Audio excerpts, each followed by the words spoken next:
Hello guys, welcome back to my channel edutainment and मैं हूं स्मिता सिंह, आपके educator for code 55 human resource management and labour welfare and we are preparing for NTUGC NET JARF 2022 and we are going to solve most important MCQ series.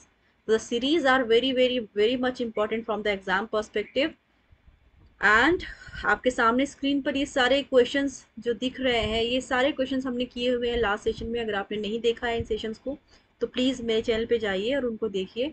And also please do like share and subscribe my channel, ताकि मेरे channel की reach लोगों तक पहुंच पाए, उन लोगों तक पहुंच पाए जो रूरल एरियाज़ में रहते हैं, जो इनएफिशिएंट है फिजिकली अच्छे सेंटर पे जाने के लिए, या फिर वो मॉनिटरी किसी तरह की मॉनिटरी प्रॉब्लम को सफ़र कर रहे हैं। फाइनेंशियल कंडीशन उनकी ठीक नहीं है, जिसकी वजह से वो अच्छी क्लासेस नहीं ले सकते। तो ऑनलाइन क्लासेस उनके लिए बेस्ट ऑप्शन है, जहाँ पर मैं उनको free of cost classes provide करती हूँ। HRM लेबर वेलफेयर के लिए जो भी सारे जितने भी यूनिट है, यूनिट 1 to 10 मैं आपको फ्री ऑफ कॉस्ट अपने चैनल पे प्रोवाइड करूँगी, जिनमें से मैंने यूनिट 5 तक यूनिट 1 to 5 मैंने कंप्लीट कराया हुआ है थ्योरी पार्ट। उसके साथ साथ मैंने ढेर सारे कई सारे सेशंस लिए हैं MCQs एंड PYQs के बेसिस पर। वो सारे क्वेश्चंस एंड सारे जो क्वेश्चंस लिए हैं मैंने, जो थ्योरी पार्ट मैंने कराया है, उन सेशंस को आप देख सकते हैं मेरे चैनल पे। एंड मैं आपसे इसलिए रिक्वेस्ट करती हूँ कि मेरे चैनल को ज़्यादा से ज़्यादा लोगों के बीच तक पहुँचे। आप सब सब्सक्राइब करेंगे, शेयर करेंगे अपने फ्रेंड सर्कल में। मेरे चैनल जहाँ तक हो सके, जितना पॉसिबल हो सके लोगों तक पहुँचे, ताकि उनको बेनिफिट मिल सके मेरे चैनल का, राइट। सो जो भी सेशंस में कराती हूँ, मेरा मोटो यही रहता है कि लोग इसको देखें, क्योंकि जो इसके पीछे मेहनत होती है इसको बनाने में, राइट, जो मैं कंटेंट्स लेकर के आती हूँ ढूंढ करके, इसको टाइप करती हूँ, इनको इनको अच्छे फॉर्मेट में प्रिपेयर करती हूँ, आपके सामने प्रेजेंट करती हूँ, तो ये मेहनत कहीं ना कहीं सफल हो। सो आज जो लास्ट सेशन था, हमने लास्ट सेशन में ये क्वेश्चन किया था जो आपके सामने स्क्रीन पर है। और कुछ लास्ट सेशन में स्क्रीन अनफॉर्चुनेटली स्टक हो गई थी किसी वजह से, तो मैंने ज़्यादा क्वेश्चंस नहीं करा पाई थी, मैं उस सेशन में ज़्यादा क्वेश्चन नहीं करा पाई थी। तो अब इस क्वेश्चन में, इस सेशन में मैं आगे का जो जहाँ से जिस क्वेश्चन से हमारा ब्रेक हुआ था वहाँ से स्टार्ट करूँगी। सो क्वेश्चन नंबर 22 जो ऑप्शन यहाँ पे दिख रहा है, क्वेश्चन नंबर 22 से हम स्टार्ट करेंगे इस सेशन को, क्योंकि यही क्वेश्चन मैं करा रही थी लास्ट सेशन में और वहाँ पे ये स्टक हो गया था just because of some other reasons, right, may be might be some technical reason और internet, right? So let's start with the first question of this session.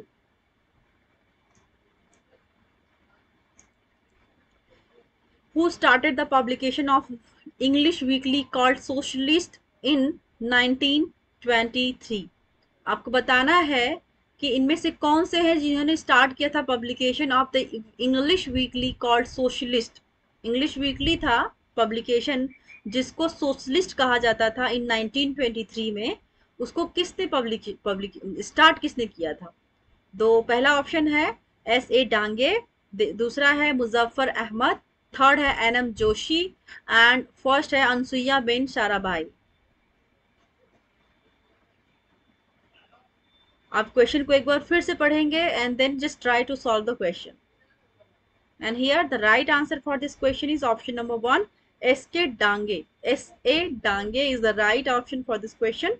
Option number 1 would be the right answer. Let's move to the next question.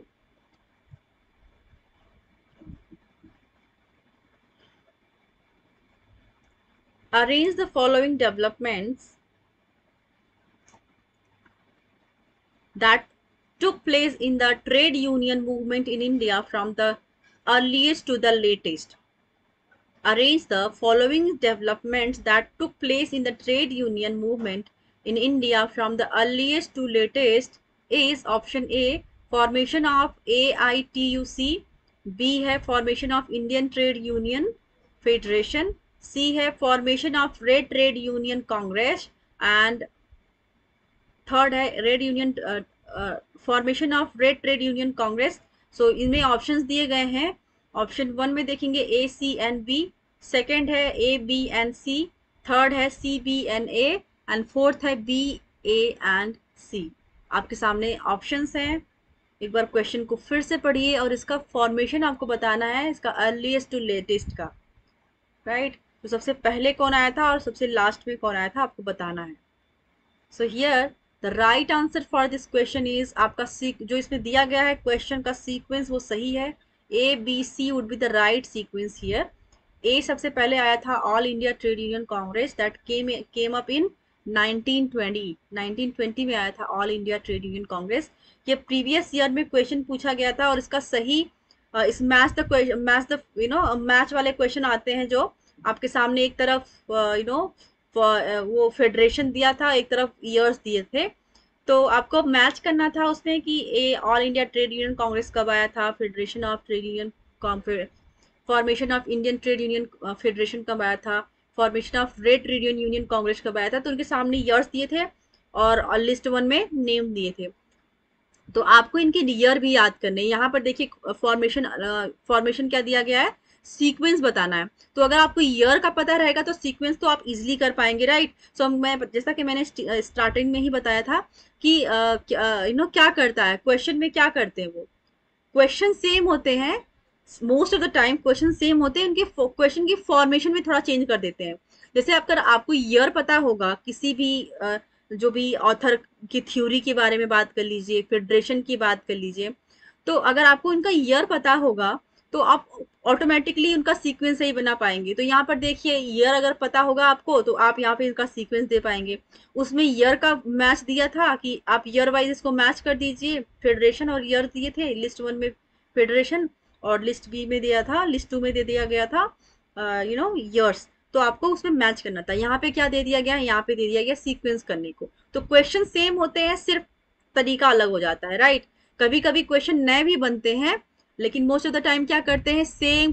कई बार क्या होता है कि same questions को रख दिया जाता है, अभी पिछले ईयर्स में जो पूछे, पिछले 1-2 साल में जो क्वेश्चन पूछे गए हैं, आपको अगर आप 2022 का पेपर देंगे, आप ईयर करने जा रहे हैं, तो आप देखेंगे कि सेम अगर पिछले दो तीन सेशन आपने अटेम्प्ट किए होंगे, दो तीन जो सेशन अभी हुए हैं प्रीवियस ईयर्स में हुए हैं, अभी जो लास्ट अभी गया है आपने दिया है 2021 वाला जो अभी 22 में दिया है पेपर, उसके क्वेश्चन अगर आप देखेंगे कुछ क्वेश्चन आपको रिपीट मिल जाएंगे, या फिर क्वेश्चन का जैसे फॉर्मेशन यहाँ पे थोड़ा सा चेंज कर दिया, इस तरह से आप फॉर्मेशन चेंज करके मिल जाएगा। पिछले 1-2 साल के आप देखेंगे तो कुछ 1-2 साल पुराने जो क्वेश्चन होते हैं, 1-2 साल पुराने जो सेशंस में आपने दिए हैं, अपीयर किया होगा, तो कुछ तो क्वेश्चन होते हैं कि एज इट इज दे दिया जाता है। तो इस तरह से आपको सिर्फ क्या देना है कि आपको फोकस करना है कि आपका जो रिटेन रहे, आपने जो पढ़ा है वो रिटेन रहे। रिटेन के लिए आप क्वेश्चन सॉल्व कर रहे हैं या फिर थ्योरी पार्ट कर रहे हैं, आपका कॉन्सेप्ट को समझना, बेस को समझना बहुत जरूरी है। That is very much important, right. So यहाँ पर आपको सीक्वेंस जो है, सबसे पहले आया था formation of All India trade union Congress, AITUC came up in 1920। उसके बाद आया था formation of Indian trade union Federation. उसके बाद आया था formation of red trade union Congress. So ABC would be the right sequence here. B और C का मैं आपको ईयर नहीं बताऊंगी, आप एक बार गूगल करके देखिएगा। कुछ चीजें अगर आप खुद से एफर्ट लगाएंगे तो आपको ज्यादा याद रहेंगी, राइट। सो आप इसका देख लीजिएगा। 26 नंबर, कुछ से क्वेश्चंस के नंबर दिए हैं, कुछ के नहीं दिए गए क्योंकि मैंने कुछ कॉपी पेस्ट किए हैं, तो आपको देखने को नहीं मिलेगा। तो आप नंबर्स पे मत जाइएगा, सिर्फ क्वेश्चन पे फोकस करिएगा, right. Under which type of collective bargaining one party gains at the expense of another party. So distributive bargaining में ऐसा बोला गया है या फिर दिया गया है, या फिर इंटीग्रेटिव बार्गेनिंग में ऐसा है, या फिर इंट्रा ऑर्गेनाइजेशनल बार्गेनिंग में है, या फिर कॉन्सेशन बार्गेनिंग में है। अभी यूनिट 5 मैंने कंप्लीट कराया था, यूनिट 5 में यही session distributive bargaining, integrative bargaining, composite bargaining पे हमने बात की थी, थ्योरी पार्ट में देखा था। तो अगर आपने वो थ्योरी पार्ट देखा होगा यूनिट 5 में जो मैंने पढ़ाया है, तो इस क्वेश्चन को आप इसलिए सॉल्व कर लेंगे। अगर नहीं देखा है तो please go to that session and please watch that. And so हम यहाँ पे क्वेश्चन सॉल्व कर रहे हैं, तो क्वेश्चन को सॉल्व करते हैं। सो आपको सही आंसर बताना है यहाँ पर कि इसका सही आंसर क्या होगा। सो किसमें दिया गया है कि अगर एक पार्टी का गेन होता है तो ऑटोमेटिकली दूसरी पार्टी का लॉस हो जाएगा। वो कौन सी बार्गेनिंग में दिया गया है, ऐसी ऐसी बात कौन सी बार्गेनिंग में दी गई है। So here the right answer for this question is distributive bargaining. Distributive bargaining में क्या होता है कि ऑटोमेटिकली अगर एक पार्टी का गेन होता है तो दूसरी पार्टी का ऑटोमेटिकली लॉस होता है। That is distributive bargaining, right. Next देखेंगे, या which of the statement relating to the criteria for recognition of unions prescribed under the code of discipline is not correct? Which of the statement relating to the criteria for recognition of unions prescribed under the code of discipline is not correct? आपके सामने options हैं। Option one देखेंगे, where there is more than one union a union claiming recognition should have been functioning for at least 1 year after registration. Where there is only one union is this where there is only one union, this condition would not apply. दूसरा है, a union may claim to be recognized as a representative union for an industry in a local area if it has a membership of at least 25% of the workers of that industry in that area.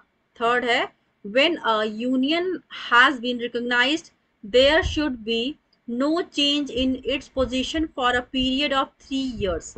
Fourth है, where there are several unions in an industry or establishment, the one with the largest membership should be recognized. आपको सही answer बताना है इस question का कि इसमें से नॉट करेक्ट कौन है, आपको ये बताना है। बाकी की करेक्ट है लेकिन नॉट करेक्ट बताना है। 3 करेक्ट है, 1 इनकरेक्ट है, और क्वेश्चन पूछा ही गया है कि आपको नॉट करेक्ट बताना है जिसमें से जो कि करेक्ट नहीं है। बाकी की 3 करेक्ट है, तो आपको करेक्ट पे भी ध्यान देना है और इनकरेक्ट पे भी ध्यान देना। कभी क्या होगा कि क्वेश्चन का फॉर्मेशन चेंज करके आपको करेक्ट पूछ लिया जाए कि इनमें से करेक्ट कौन है, तो आपके सामने फिर ऑप्शंस दे दिए जाएंगे कि इनमें से ए बी सी सही है, डी गलत है, या फिर बी सी डी सही है, या फिर ए सी ए बी एंड डी सही है। तो इस तरह से ऑप्शंस बना के दे देंगे, राइट। सो आपको यहाँ पे सही का भी ध्यान देना है, गलत का भी ध्यान देना। अभी के लिए आपको जो आंसर करना वो आंसर करेंगे, लेकिन क्वेश्चन को सही पढ़ेंगे ताकि क्वेश्चन में अगर कभी उलट के पूछ दे, करेक्ट वाला पूछ दे, तो क्या क्या ऑप्शन सही हो सकते हैं ये भी ध्यान में रखना है आपको, राइट। सो यहाँ पर करेक्ट आंसर हो जाएगा इस क्वेश्चन का, that is option number third would not the correct one, that is when a union has been recognised there should be no change in its position for a period of 3 years। ये गलत है, ये not correct है, बाकी के correct है। So option number third would be the right answer for this question. Correct देखेंगे क्या क्या करेक्ट है इसमें से। ऑप्शन नंबर 1 देखेंगे, where there is more than one union a union claiming recognition should have been functioning for at least 1 year। ये बात सही है, अगर कोई भी यूनियन क्लेम करता है कि वो रजिस्टर्ड यूनियन है, फंक्शन में है, तो एटलीस्ट उसको 1 साल फंक्शन में होना होगा, तभी वो उसके रजिस्ट्रेशन को माना जाएगा। where there is only one union this condition would not apply। But जहां पर सिर्फ एक ही यूनियन है ये कंडीशन अप्लाई नहीं होगी। जहां पर बहुत सारे यूनियंस है वहां पर ये कंडीशन अप्लाई होगी कि अगर वो क्लेम करता है कि उसको रिकॉग्निशन मिलना चाहिए तो कम से कम उसको 1 साल फंक्शन में होना चाहिए फॉर रजिस्ट्रेशन। आफ्टर रजिस्ट्रेशन उसको 1 साल तक ट्रेड यूनियन में रजिस्ट्रेशन के बाद उसको 1 साल तक कम से कम फंक्शन में रहना पड़ेगा, तभी वो क्लेम कर सकता है कि वो एक रजिस्टर्ड यूनियन है, राइट। लेकिन वहां पर मोर देन वन यूनियन होनी चाहिए। Where there is only one union this condition would not apply, मतलब कि वहां पर ऐसे कंडीशन में एक से ज्यादा यूनियन होनी चाहिए, ना कि सिर्फ एक यूनियन हो, उस कंडीशन में अप्लाई नहीं होगा ये सिचुएशन। दूसरा है यूनियन। अगर आपको क्वेश्चन समझ में ना आए या फिर लगे कि मैं बहुत फास्ट हो रही हूँ, आपको समझने में प्रॉब्लम हो रही है, तो आप मुझे कमेंट सेक्शन में प्लीज़ कमेंट करिएगा। कमेंट करके बताएंगे तभी मैं समझ पाऊंगी कि मैं अच्छा पढ़ाती हूँ या बुरा पढ़ाती हूँ, मुझे इम्प्रूवमेंट की ज़रूरत है या फिर मैं ऑलरेडी बहुत अच्छी हूँ। तो सारी चीज़ें जानने को मिलती हैं। आप कम्युनिकेशन करेंगे, कम्युनिकेशन का भी पार्ट हमने देखा हमारे HRM में, आपको देखने को मिलेगा कम्युनिकेशन का भी पार्ट, जहाँ पे कम्युनिकेशन कितना इम्पॉर्टेंट है। हम कम्युनिकेशन के बेसिस पे भी क्वेश्चन करेंगे। हियर हम जो मैं आपको कम्युनिकेट कर रही हूँ, जो मैं आपको बताने की कोशिश कर रही हूँ, जो आप उससे सीखने की कोशिश कर रहे हैं, जो मैं आपको सिखाने की कोशिश कर रही हूँ, कर रही हूँ, उसमें भी कम्युनिकेशन की ज़रूरत है, राइट। कि मैं अच्छा पढ़ाती हूँ, बुरा पढ़ाती हूँ, कंटेंट सही नहीं है, पीपीटी स्टाइल अच्छी नहीं है, मेरी स्टाइल अच्छी नहीं है, फास्ट हूँ, स्लो हूँ, जो भी कुछ है आपको मुझे बताना होगा, तभी मैं बेटर कर पाऊंगी आपके लिए, राइट। सो आई विश कि आप मेरी बात को समझेंगे और उस पर फोकस करेंगे, एंड ऑल्सो आप मुझे करेक्ट करते रहेंगे बीच बीच में, अगर कहीं पे भी मैं लैग करती हूँ तो। A union में दूसरा ऑप्शन पढ़ रही हूँ। A union may claim to be recognized as a representative union for an industry in a local area if it has a membership of at least 25% of the workers that of that industry in that area। यही बात सही है, right. कोई भी union claim कर सकता है कि वो रिकॉग्नाइज्ड है as a representative union for an industry in a local area if it has a membership of at least, उसके पास कम से कम 25% की मेंबरशिप होनी चाहिए of that area, percent of that workers of that industry in that area. उस area के workers की कम से कम 25% का उसके पास मेंबरशिप होना चाहिए, ताकि वो क्लेम कर सके कि वो रिप्रेजेंटेटिव है रिकॉग्नाइज्ड यूनियन की। तो ये बात भी सही है। तीसरा, जैसा कि हमने देखा था, तीसरा नॉट करेक्ट पूछा था, तो तीसरा ऑप्शन नॉट करेक्ट हो गया। चौथा देखेंगे, हम करेक्ट वाला देख रहे हैं अभी। चौथा देखेंगे, where there are several unions in an industry or establishment, the one with the largest membership should be recognized। जहां पर एक एरिया में बहुत सारे यूनियंस हैं, इंडस्ट्रियल यूनियंस हैं, इस्टेब्लिश्ड हैं, तो वहां पर किसको मान्यता दी जाएगी कि वो रिकॉग्नाइज्ड यूनियन है। तो उनमें से जो सबसे लार्जेस्ट पार्टी होगी ना, लार्जेस्ट मेंबरशिप वाला यूनियन होगा, उसी को रिकॉग्निशन दिया जाएगा कि that is the established registered trade union है वो, right। so यहाँ पर option 1, 2 and 4 will be the correct one। so options कभी क्वेश्चन का अगर फॉर्मेशन चेंज करेंगे तो ये भी पूछ सकते हैं कि इनमें से सही कौन कौन से हैं, तो आपको ऑप्शंस दे दिया जाएगा, तो आपको सही बताना होगा कि 1, 2 and 4 आर द राइट, जिसमें 1, 2 and 4 दे दिया जाएगा। सपोज सेम सीक्वेंस हो, सेम क्वेश्चन हो, सिर्फ उसमें आपको सही पूछ लिया जाएगा, तो आपको इस तरह से आंसर करना है कि 1, 2 and 4 are correct ones. So here right answer for this question is option number 3। Next question देखेंगे। The second National Commission on Labor suggested that the selection of a registered trade union as a recognized union should be based on. The second National Commission on Labor suggested that the selection of a registered trade union as a recognized union should be based on, किस पे base होना चाहिए? Verification of the fee paying membership of the union. Second है election by secret ballot. Third है check off system. Fourth है any method that is convenient to the employer. आपके सामने options हैं, आपको सही आंसर बताना है इस क्वेश्चन का। एक बार मैं क्वेश्चन को फिर से पढ़ देती हूँ। The second national commission on labour suggested that the selection of a registered trade union as a recognized union should be based on, किस पे बेस होना चाहिए? That is based on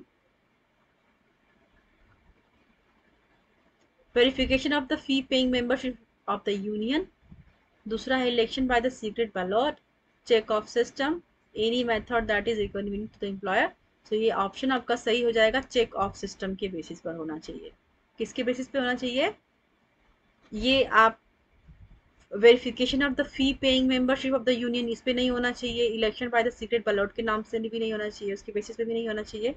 fourth है any method that is convenient to the employer, ये भी गलत है। So option number third would be the right answer, check off system के बेसिस पर होना चाहिए। नेक्स्ट क्वेश्चन देखेंगे। Arrange the following schemes of workers participation in management basing on the years in which those were introduced in India started from the latest। First है option A है joint management councils.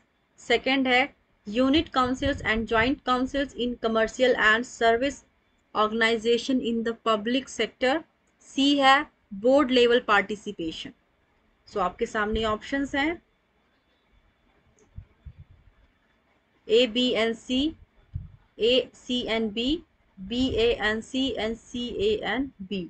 आपके सामने options है, आपको सही इसका answer बताना है। क्वेश्चन को एक बार फिर से पढ़ देती हूँ। Arrange the following schemes of workers participation इन, आपको अरेंज करना है इसको। Arrange the following schemes of workers participation in management basing on the years in which those were introduced in India from the India starting from the latest, मतलब earliest to latest बताना है आपको। सबसे पहले कौन आया था, उसके बाद में कौन आया था, लास्ट में कौन आया था, लेटेस्ट कौन था, आपको इस सीक्वेंस में बताना है। तो here the right answer for this question is A, C and B. सबसे पहले आया था जॉइंट मैनेजमेंट काउंसिल, उसके बाद आया था बोर्ड लेवल पार्टिसिपेशन, एंड सबसे लास्ट में आया था जो कि लेटेस्ट है वो है unit councils and joint councils in commercial and services organisation in public sector. So joint management council, board level participation and unit council and joint councils in commercial and services organization in the public sectors are right sequence. So A, C and B, it would be the right sequence here. So here option number 2 would be the right answer for this question.